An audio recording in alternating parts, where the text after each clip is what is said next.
High, আমার বাসায় কিছু মানুষ আক্রমণ করেছে।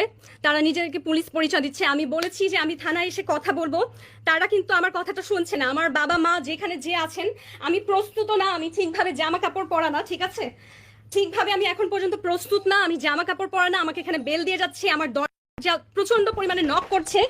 আমি তাদেরকে বলছি যে আপনারা যদি থানা থেকে হয়ে থাকেন কোনো চিন্তা নেই, তো আমি নিজে থানায় এসে কথা বলবো, ঠিক আছে? কিন্তু তারা যে কারণে এসেছে সেটা হচ্ছে আমাকে একটা বিপদে ফেলা। আমি জানি না, হাতে বন্দুক আছে তাদের, বাইরে পরিচয় দিচ্ছে হচ্ছে পুলিশ, কিন্তু আমি কিন্তু বললাম যে আমি নিজে ভাটারা থানায় এসে কথা বলবো।